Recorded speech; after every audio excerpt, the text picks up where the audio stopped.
Hello and welcome. Today we are in the Tier 10 French light cruiser, the Colbert. We're playing on the map Shatter, and due to the anniversary event I'm trying to get my wins on all of the different Tier 10s that I have. And today we're in the Colbert. If I had to describe this ship, I think the way that would be most appropriate is that this ship is pure fun. It's not a ship that's great in effectiveness, it's not going to win you a huge amount of games or have a massive impact most of the time. No. But what it can do is it can give you amazing matches where you have incredible amounts of fun. But on the flip side, it can also give you matches where it ends very quickly. So it's a ship where you take risks and sometimes they work out and other times they don't. So in this match I started heading towards the middle because hey, who goes to the middle at the start on Shatter, right?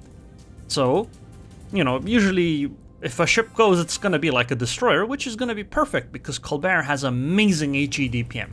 The absolute best, nothing else gets even close, not even Smolensk. And so I would simply eat up that destroyer. But for some reason, there's a Grossa Kofest on the enemy team heading over here, and a Conqueror.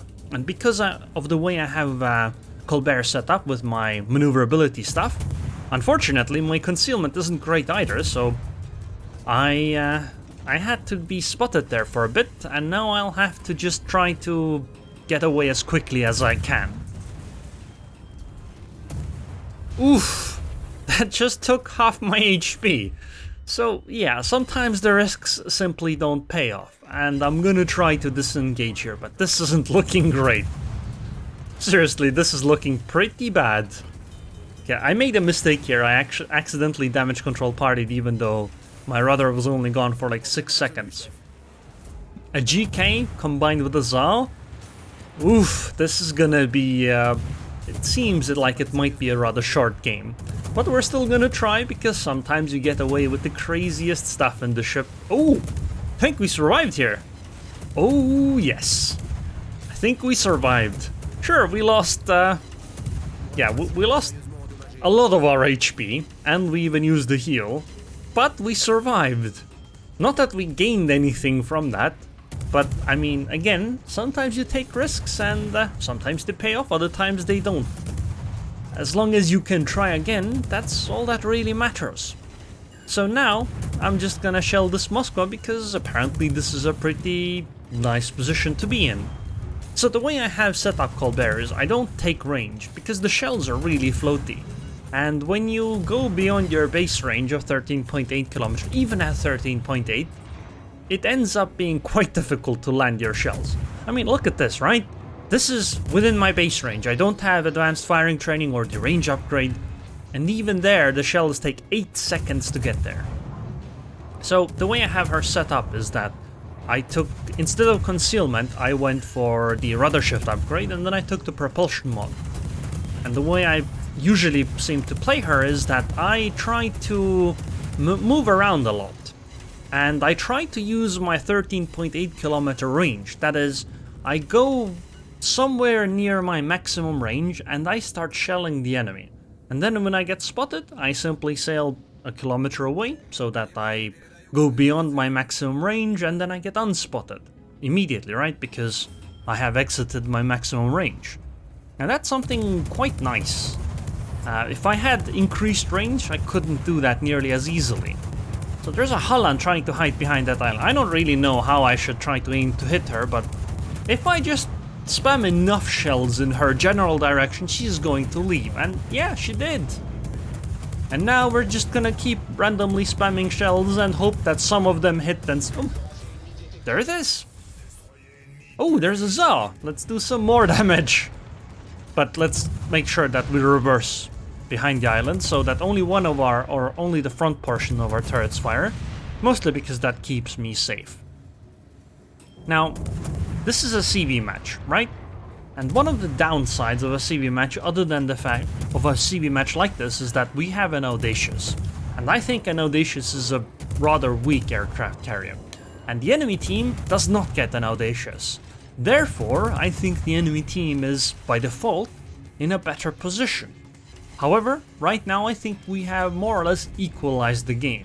You know, we have sunk more ships than them, and I think that puts us at a slight advantage.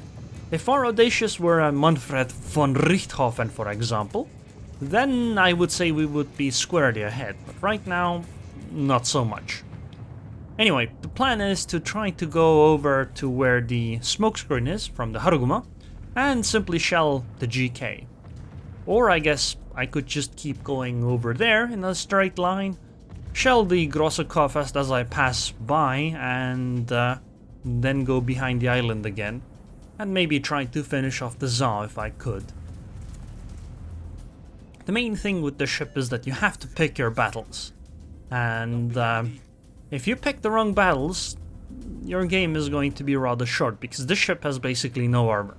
It's not quite as bad as the Smolensk, but it's like a few percentage points off. Hey, we started the fire on the GK. Oh, sadly my shells can't go over properly. And I started slowing down too late, so I guess I might as well advance. There's really no point in sitting here. It'll take too long to just reverse into range to be able to fire at that GK. Besides, if I go out in front of me, there's a good chance that the GK still won't react to me even if I fire at her. Because there are obviously battleships right in front of her, so she's likely to engage those. Oh, a Thundera! That's even better! And we can use the islands here to easily keep engaging. Oh, there's a Gearing. I'm gonna hydro just in case, because Gearing might have torpedoed here. It would make a lot of sense. Stalingrad is radaring, so Gearing should pop up in a bit. Oh, there she is. Oh, she even fired at me. Oh, that's cheeky. But I think you might regret that. Oh, yeah. Goodbye, Gearing. There are the torpedoes as well. But we're gonna continue just shelling the Thundera. All we have to do is stay behind the island so that we stay unspotted, which the CV has ruined. Luckily, though, the Thundera probably cannot shoot shells over that island, and there are probably no ships that can take advantage of... Actually, no, maybe a Conqueror could take advantage of it. But that's kind of unfortunate. But we did a whole bunch of damage to that Thundera, and I guess we might as well push now. Because we might... Oh, you know what? We could shell the Yoshino from here. Just keep an island between me and the Yoshino, and it should be okay. And I mean, at our ranges, we can deal a lot of damage. Oh, yeah, the island is perfectly in the way. Although I think I'm gonna slide out. Damn. Yeah, it's too late. Might as well go full speed then. Or, oh, Yoshino isn't firing it. Never mind. Let's stand still then. Because I do have speed boost up, and I have the propulsion mod, which means that my acceleration is excellent. So if the Yoshino locks onto me, you know, I have the skill that tells me if somebody has locked onto me, then I can simply just accelerate forward. But that didn't happen, so it doesn't really matter. If I have one major complaint with this ship, at least at this point, it's that the anti-air feels too weak. I mean, the anti-air is okay in strength, but I would expect a lot more for a light cruiser that is essentially supposed to be an anti-air light cruiser. It just doesn't feel nearly enough. The Colbert should have so much anti-air that if a CV even thinks of flying planes near the anti-air of a Colbert, the plane should automatically drop from the sky. Just thinking of it. Oh, wait a minute. Shimakaza, are you serious? 7 kilometers from a Colbert? This is... Yeah, goodbye. That was a weird one. Oh, there are torpedoes. I guess I'll have to dodge them. Lock onto the Conqueror, hold down the right mouse button, and just keep shelling. And now let's just avoid these torpedoes. Easy. But again, I have spec for actually being maneuverable, so I hope I could do that since I'm a light cruiser on top of that. Anyway, we're gonna take the base here, and I mean it's a 7 versus 3, so all we can do at this point is to farm more damage. Which is why I'm just going to take the cap and sail directly towards the enemy, regardless whether it's a Conqueror or a Midway or anything, it doesn't really matter. I will simply advance towards the enemy. Also, there are torpedoes coming from behind us. Friendly torpedoes at that. I hope that my inattention to them won't get me hit by one of them. So the reason I fired here is because when you look at the minimap, my aiming icon was actually in front of the Conqueror somehow, despite the fact that there was clearly an island between us. Midway is gonna strike the Haruguma, I think. Not much I can do. I mean, look at this. Haruguma and Colbert both have good anti-air, and somehow we're unable to really shoot down many planes. In fact, in one game I actually was fighting a Manfred von Richthofen, and she actually could strike me twice against against an AA light cruiser. How? That shouldn't be possible. Also, this Conqueror avoided my shells. Or okay, I misaim. I'm sorry. Anyway, all she really has to do is turn towards me, fire AP, and there's a good chance my ship is gone immediately. But until that happens, I will be able to deal a lot of damage. So, on Colbert, I actually think holding down the mouse button makes a lot of sense, because there's way too much just random clicking otherwise. It gets too much too quickly. Oh, Midway dropped torpedoes on me, but these are super easy to avoid. You just turn a little bit and that's it. Oh, Midway's right there, 500 meters out of my range. Nice. Although I don't think I can deal much damage to Midway, because... well, fires only last for 5 seconds on aircraft carriers, by the way. And the first fire you set immediately uses her damage control party, which lasts for 60 seconds. Now, fighters do deal 1% of their HP and damage per second, but only 5 seconds? Yeah, I don't know about that one. And on top of that, the Midway has an armored deck, which means that all of my HE shells will always shatter on top of the deck. However, the other portions of the ship can still absolutely take damage. And so, as we're sailing towards the Conqueror, we might as well just keep shelling at the Midway. What should I do here? I guess we'll clear the island and then keep shelling the Midway. By the way, I wonder where they put all of these shells, because I've fired a fair few this match. So the Conqueror is hiding behind the island. I don't have any torpedoes to do anything about her. But, oh actually no, I take that back. I have one torpedo. I have a single-use torpedo. And I could always use that one. Although I would like to deal some more damage to that Midway. Also, let's avoid these friendly torpedoes that came from behind us again. Somehow. I had to actually slow down for them. What is this? But anyway, I'm gonna just keep shelling at the Midway, and look, Conqueror is at 30k HP. If I ram her, I will immediately sink her. So that should be fine. CV is coming in, but there's really no point. I'm just gonna round the island here and let's go. Speed boost. And Conqueror, you've had it. And oh my god, I just ran into the island. Oh, that's not good. Ignore that, okay? It'll be fine. Look, the Conqueror is pushing, so all we have to do is just keep sailing forward and we'll ram her and it'll be great. Just keep going and goodbye, Conqueror. Oh, that didn't work out. Oh god.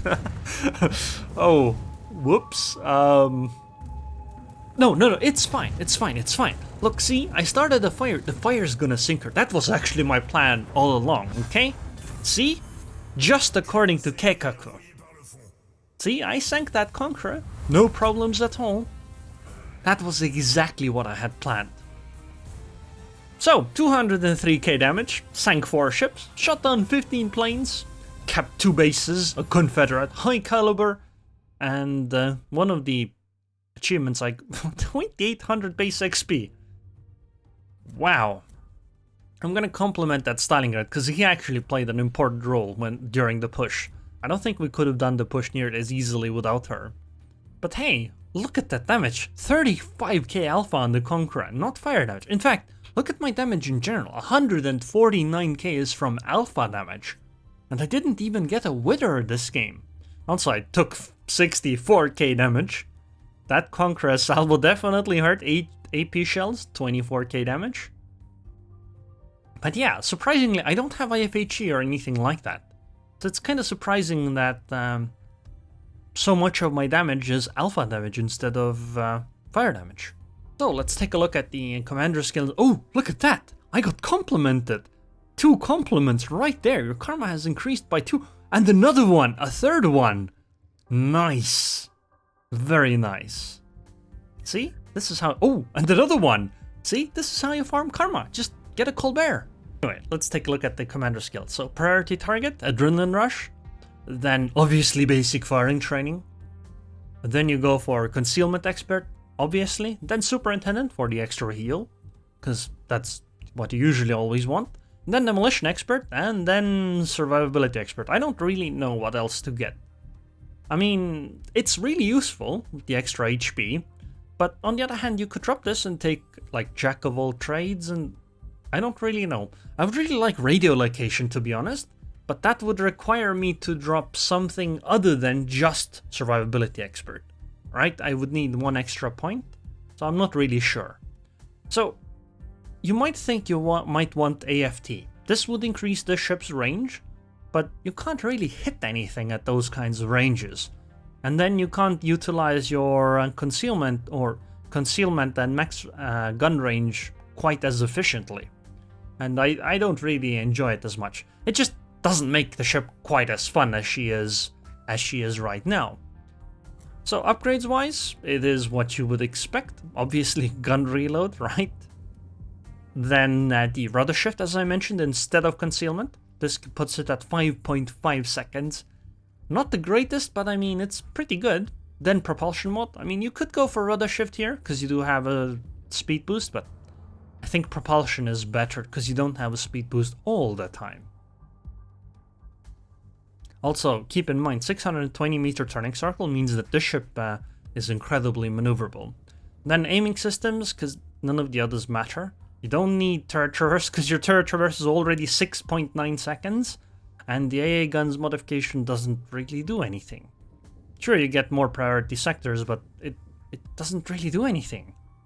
So aiming systems it is, because, look, it increases my torpedo tube traverse speed. See? That's why I take it. Then in the next slot, I go for the engine boost modification special upgrade. Usually, I would say that if you don't have this, you take the engine room protection or damage control, but if you have a Colbert, you probably have a special engine boost modification upgrade already, so just use it. And in the final slot, it's obviously main arms modification 1, because none of the others make any sense.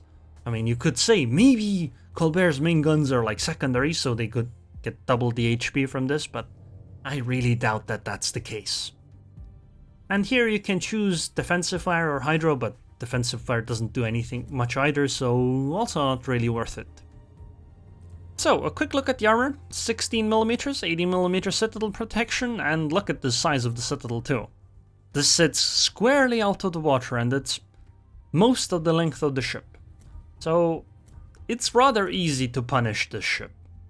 But the firepower is insane, and that makes her incredibly fun.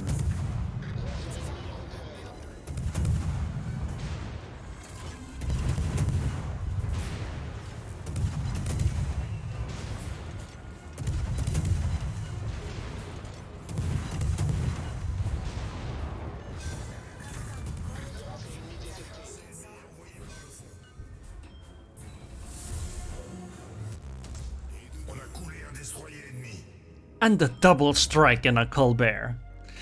Quite nice. Anyways, I hope you guys enjoyed this video. I would like to thank the patrons on Patreon. Thank you very much for your continued support, and I hope I'll see you guys next time.